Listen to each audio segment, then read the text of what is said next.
사무엘상 12장 23절 말씀 보겠습니다. 나는 너희를 위하여 기도하기를 쉬는 죄를 여호와 앞에 결단코 범하지 아니하고 선하고 의로운 길을 너희에게 가르칠 것인즉. 예. 사무엘이 백성들을 향해서 사울이 왕이 되어진 후에 백성들에게 자신은 어떻게 할 것이다, 그런 말씀들을 하고 있습니다. 하면서 두 가지 중요한 내용을 이 구절에서 얘기하고 있죠. 하나는 뭐예요? 너희를 위하여 기도하기를 쉬는 죄를 여호와 앞에 결단코 범하지 아니할 것이다. 이게 우리가 성경 공부 교재의 맨 마지막 문제죠. 네. 범하지 않을 것이다. 또 두 번째가 뭐예요?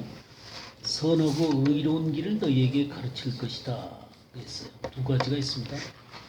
하나는 기도하기를 쉬는 죄를 결단코 범하지 않을 것이다. 너희를 위해서. 그리고 너희에게 선하고 의로운 길을 가르칠 것이다. 이 기도하기를 쉬는 죄. 오늘 이 문제를 풀어가면서 조금 이 정말 중요한 하나님이 우리들한테 얘기하고 싶은 것이 도대체 뭘까? 기도하기를 쉬지 않는다 하게 되면 365일 24시간 계속 기도를 해야 된다는 그런 내용인가요? 어떤가요? 하여튼 오랫동안 기도해야 된다. 그런 내용일 것 같아요. 그죠? 항상 기도해야 된다. 그런 내용일 것 같은데. 근데 그런 것만 담고 있는 건 아닙니다. 또 하나 뭐냐면, 너희를 위해서 쉬는 죄를, 기도하기를 쉬는 죄를 범하지 않겠다. 그러니 이것은 이제 중보기도라고 생각하기가 쉽지 않습니까?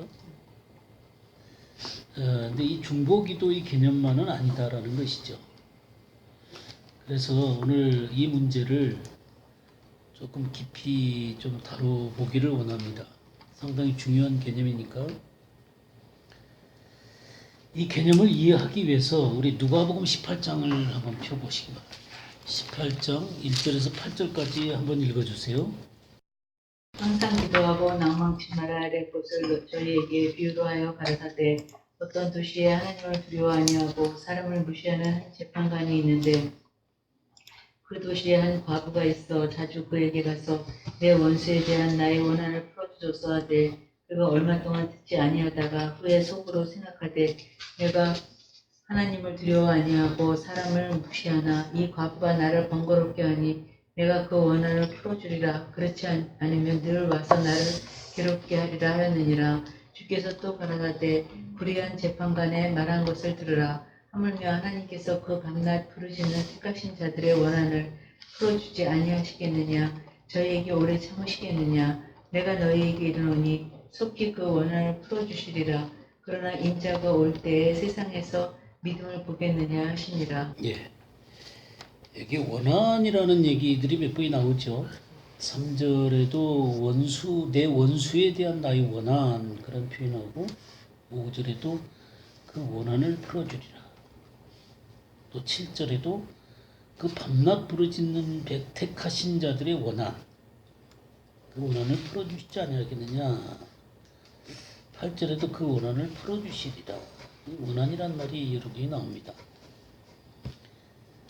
근데 여기에 지금 이 원수에 대한 그 원한을 누구한테 호소하냐면 불의한 재판관에게 하죠. 누가 하냐면 과부가 하죠. 3절에 과부가 그 원한을 풀어달라고 불의한 재판관에 얘기하고 있습니다.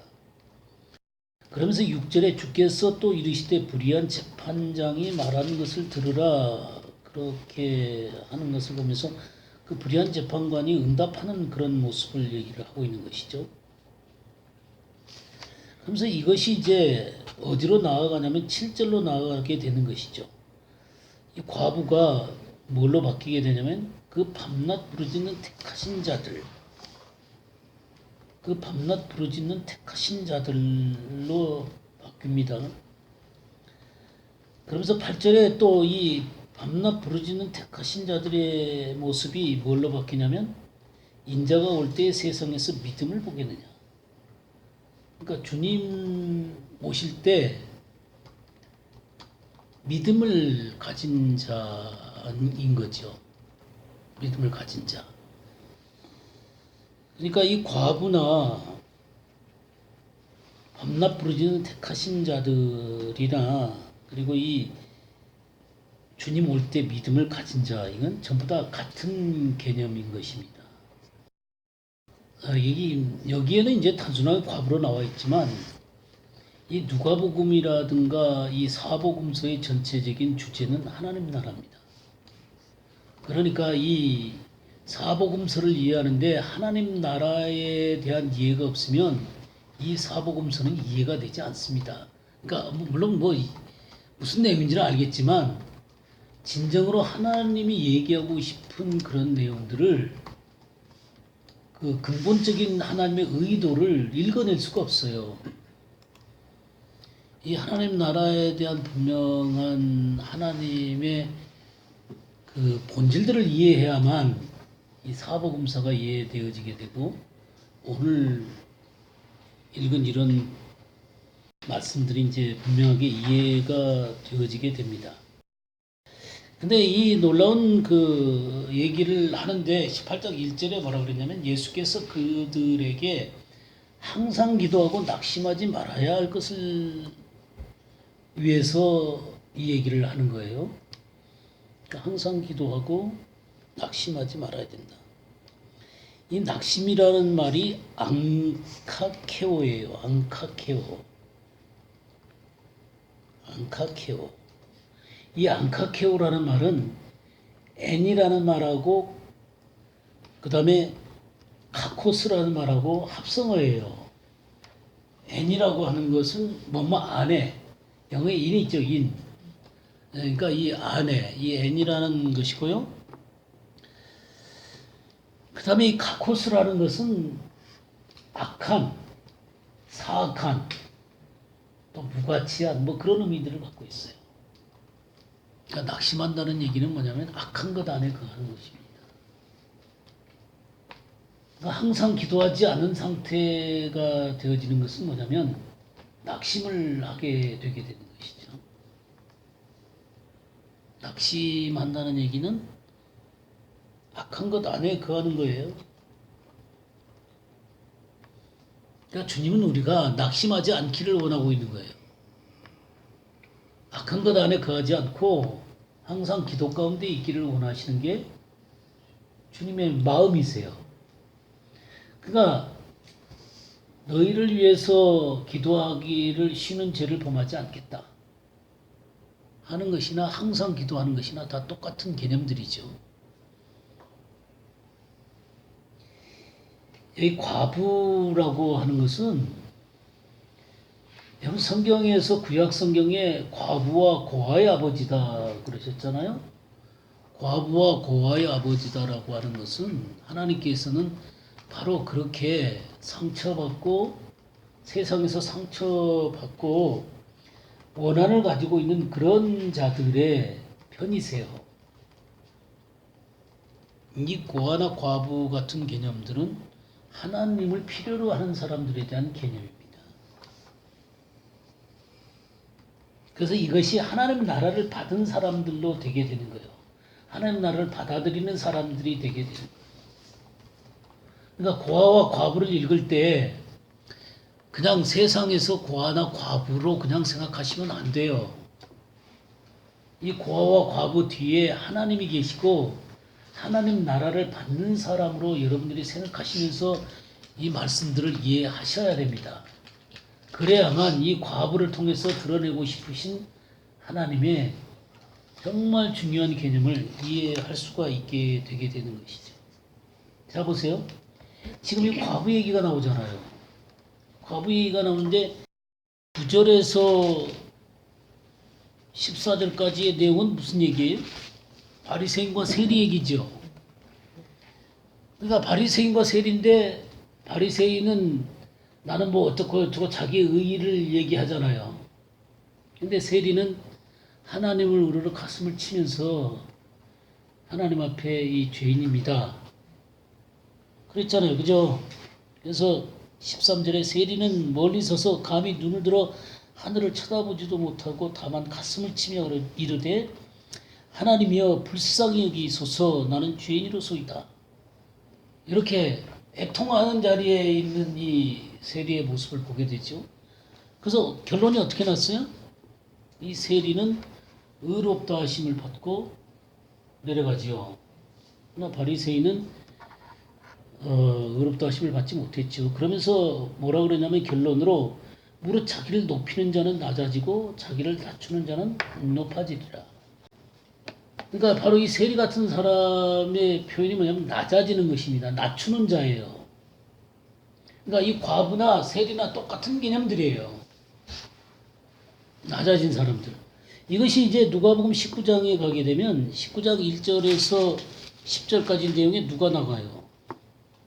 세리장 삭개오가 나오죠. 세리장 삭개오가 그 주님을 만나려고 나무 위로 올라가잖아요.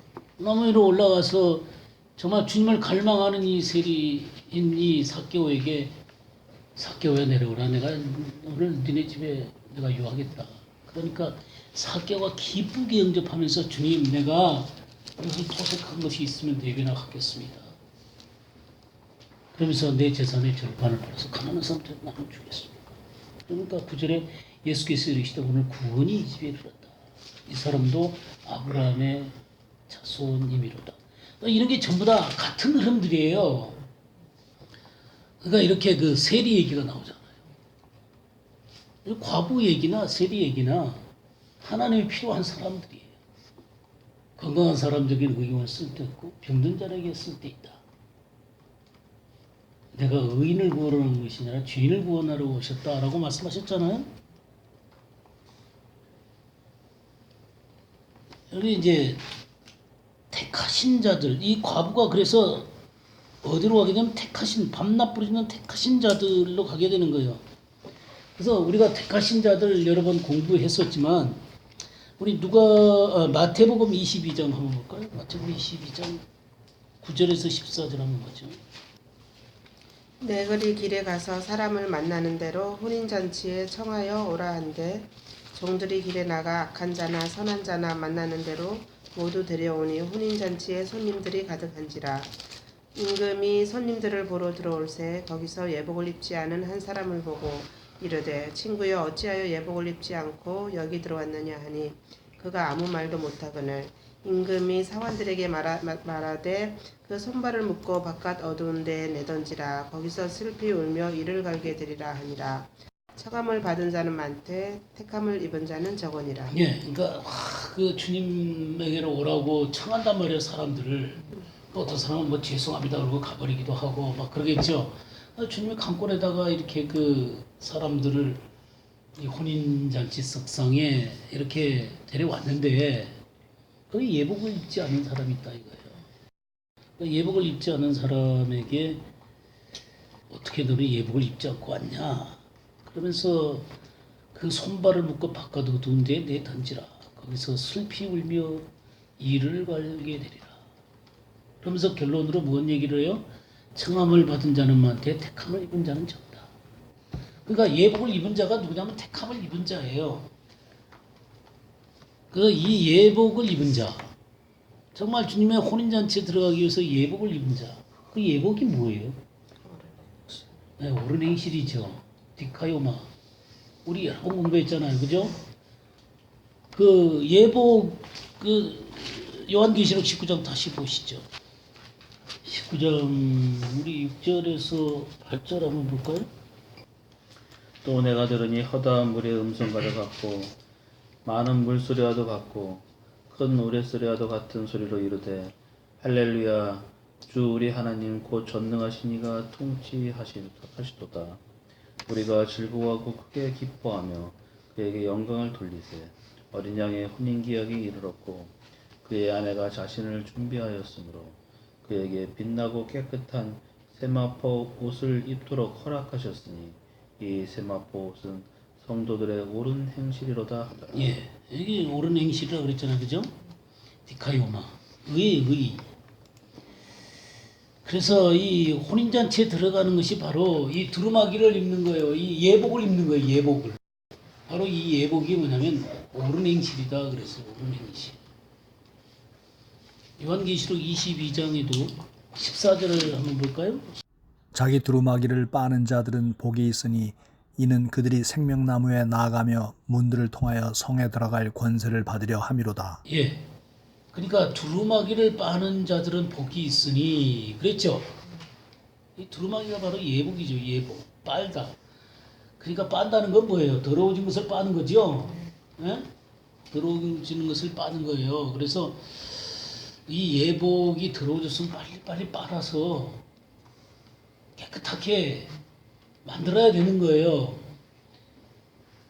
우리나라 성경은 빠는 것이지만 킹제임스 성경은 어떤 거예요? 이 말씀이? 말씀을 온전히 지킨다라고 표현됐어요.